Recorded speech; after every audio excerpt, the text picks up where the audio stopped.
That morning at Camp Holston began like any other cold air, stiff uniforms, and recruits lining up with half-open eyes and full military silence. But in the next 90 seconds, something happened that the soldiers there would remember for the rest of their lives. A young woman staggered during warm-ups, barely keeping herself upright, and in that frozen second, every recruit waited for the explosion. And it came, Colonel Mason's voice slashing across the field like a blade. "Excuse denied. If you can stand, you can run." That was the moment the entire platoon braced for a collapse. But instead, they witnessed the beginning of a story that no training manual had ever prepared them for. Because the woman he confronted, Cadet Liana Hart, was not just another recruit. She was a survivor hiding a battlefield no one knew she had already fought. As she stood there, hand pressed against her side, breath shaking like she was holding herself together with sheer willpower, something inside the field shifted. The top performer of the previous week now looked as though every breath cut her from the inside. But she didn't argue, didn't shout, didn't even plead. She simply whispered her request to be excused.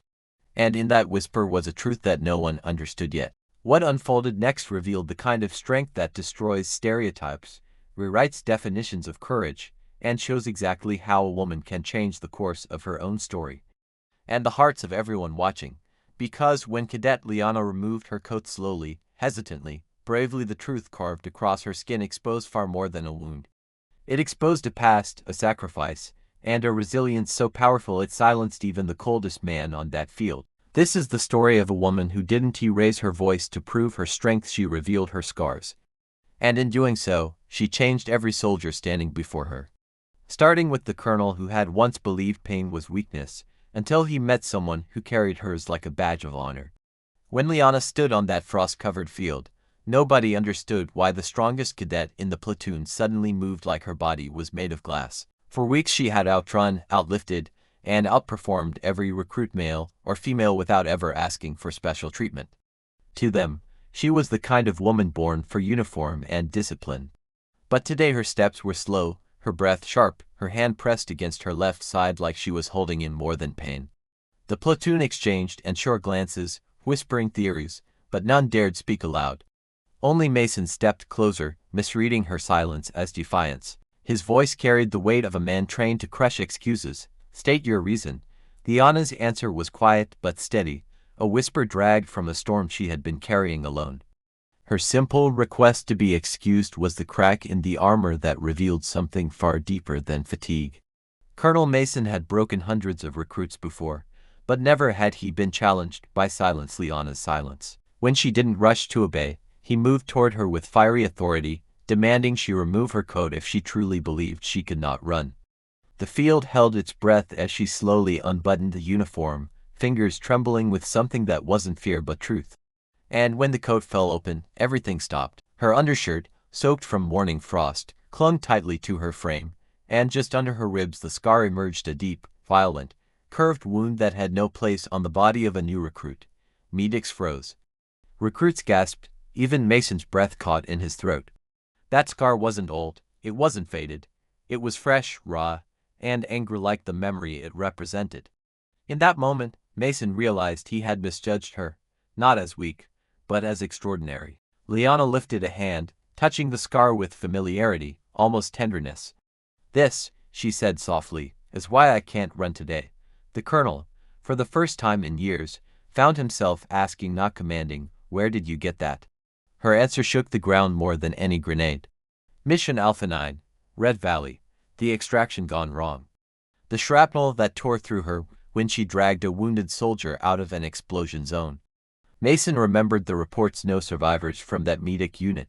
But Liana stood here, alive, training again, pushing again, and hiding the pain because she never wanted pity. She explained how doctors told her she'd never walk properly again. Not lift, not run, but she refused to let tragedy rewrite her identity. She wanted to earn the uniform with sweat, not sympathy.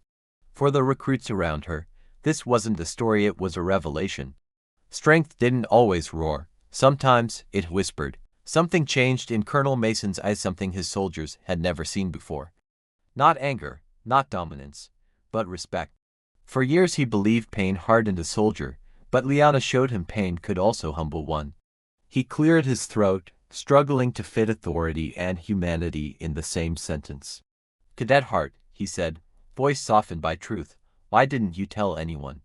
Her answer pierced deeper than shrapnel, "Because everyone here fights their own battles. Mine shouldn't be heavier than theirs." For a moment, Mason couldn't speak.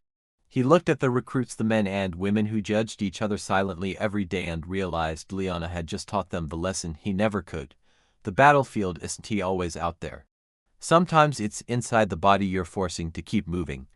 He excused her from the run, but not out of pity. Out of honor, out of recognition, out of awe. After the field dispersed, Liana walked to the medic tent, each step measured but unbroken. Inside, the nurse inspected the wound with experienced concern. "You pushed too hard again," she murmured. Liana managed a tired smile. "I had to prove something," but the nurse shook her head. "No, Liana, you're not proving it to the colonel. You're proving it to the girl who survived the valley." Those words landed heavily because they were true. Outside, Mason watched his platoon with a changed heart. For the first time, he looked at his recruits not as bodies to toughen, but as lives carrying unseen battles. When Liana stepped out later, the colonel handed her an envelope.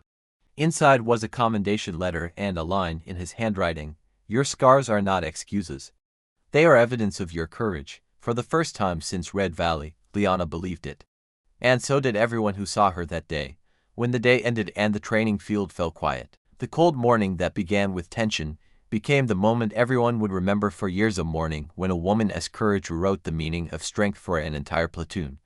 Liana walked back toward the barracks with slow, steady steps, not because she was weak, but because she finally allowed herself to breathe.